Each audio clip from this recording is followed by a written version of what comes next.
Hi, I'm Notah Begay III, and I am so delighted to be a part of the Living Earth Festival presented by the Native American Agricultural Fund and the National Museum of the American Indian. And for those of you that just aren't aware of my background, I'll give you a little bit of insight into just sort of how I got here. My name is Notah Begay III. I am San Felipe, Isleta, and Navajo Nation, and I am of the Fox Clan on my mother's side, which is from my Pueblo origin, and I am of the Folded Arm people on my Navajo side. And many of you are probably wondering or may have recognized my name from the sport of golf, and you're wondering, wow, how was a golfer sitting up here and talking about some of the issues that you guys will be going over the course of this festival. And it's an interesting story how my connection to agricultural field evolved. It stems from a lot of the work that I've put into a foundation that I created about 15 years ago. And what we focus on at the NB3 Foundation is we focus on trying to provide healthy alternatives and a lifestyle that is patterned on wellness for young Native American kids in all of our Native communities. And the reason that there's a connection to agriculture there is because much of what's challenging our young people these days is food access and how to get food that's healthy, that's affordable, that they like to eat. And it sort of put me on this course over the last 10 or 15 years of just trying to find new and creative ways to establish strategic partnerships with different organizations across Indian country and even make personal investment in my own entrepreneurial endeavors. I started a food company called Kiva Sun Foods about 10 years ago.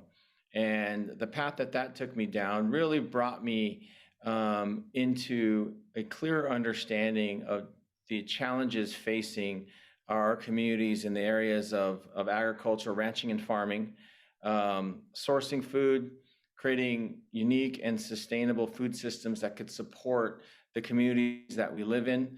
And those are the things that I think are really intriguing elements of this whole dynamic range of issues related to food and nutrition and business. Everything that we do sort of in the agricultural sector relates back to a lot of basic and clear cultural identity. I think I would have to say our origins as Indian people. I spend most of my time on the Navajo Nation and at the Pueblo of San Felipe. And on my wall at my house is a picture of our tribal seal from both the Navajo Nation and the Pueblo of San Felipe. And I look at that tribal seal from San Felipe, and it has two canes. And the canes are instrumental in the story of Pueblo sovereignty, because those canes were given to Pueblo leadership by President Abraham Lincoln in recognition of their individual sovereignty. But the canes that you see on the San Felipe symbol are actually coming out of the ground. And as my grandmother and my mother and many of my relatives have told me, is that's where our strength as Indian people comes from. It comes from the ground. And underneath this this earth and the canes is supported by some of our traditional artistic designs. And then under that, you see corn, you see squash, you see watermelon that are holding up in a sort of semicircle design the overall seal of the community. Similarly, on the Navajo Nation seal, you will see elements of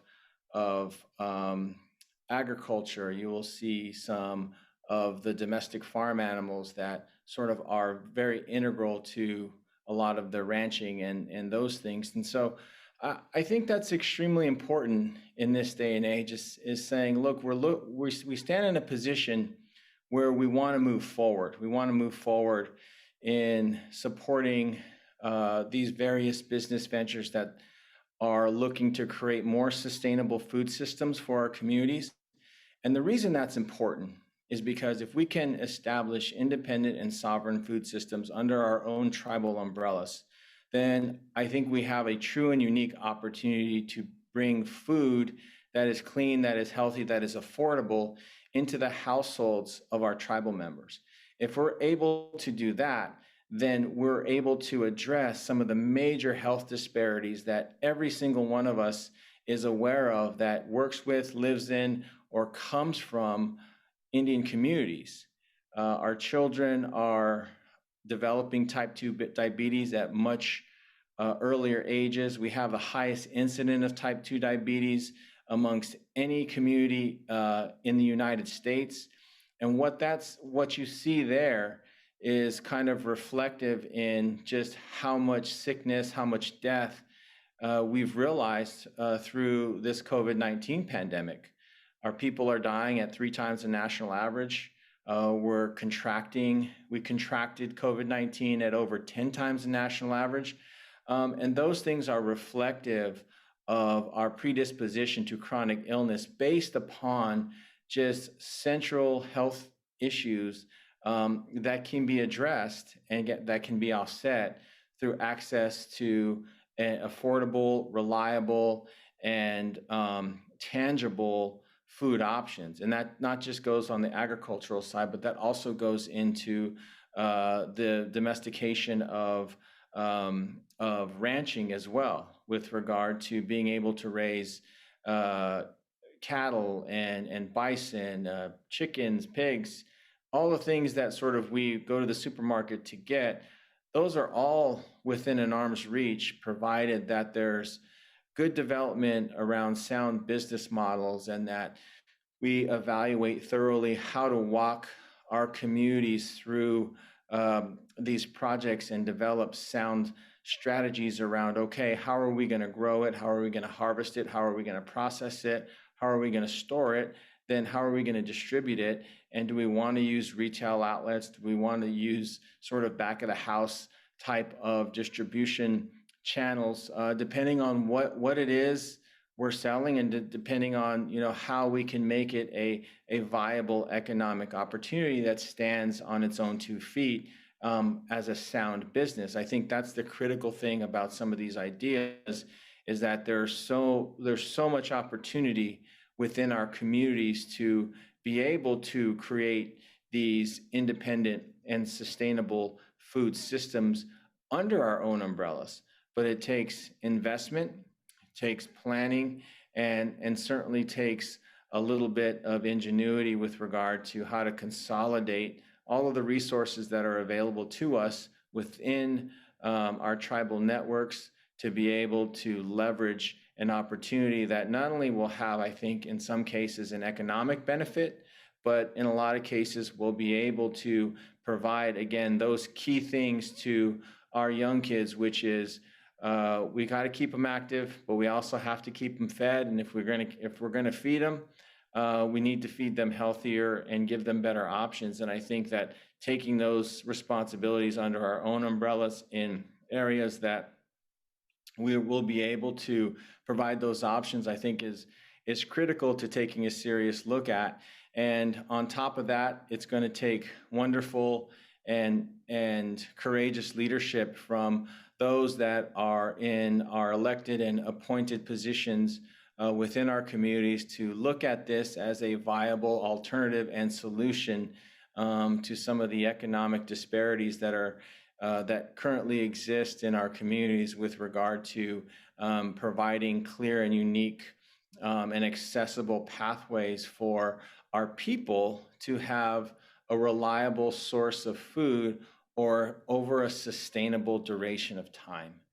And that's why I'm here, because I believe wholeheartedly in utilizing our sovereignty to engage various economic endeavors that not only can make an impact on the business side of the ledger, but can also make an impact on the health and the social side within our communities, which is so critical to making the long-term benefit of these concepts, of these investments, really pay off for us over a sustained period of time, to where we're passing on a legacy of success, we're passing on a legacy of opportunity for our kids. We're not just handing them more problems.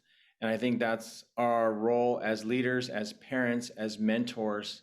And one thing that I really try and impart to my own kids is that taking a leadership role means going out there and taking educated risks and trying to do things with the resources that are available to you. And within our communities, we have intellectual resource, we have cultural resources, we have land, in many cases water, and we have a lot of the necessary components to build sound and viable food systems on our reservation lands. And I encourage those of you out there that are pursuing these sorts of endeavors and projects to collaborate, to work together, to share information, and to really try to put an effort forward that is going to not just benefit you, your family, and your community, but might have a ripple effect throughout all our communities. So I want to thank everyone that has taken the time to listen to this, and I wish you all the best of luck in your respective endeavors. And I'm just glad that I was able to be a part of all this. Have a great one.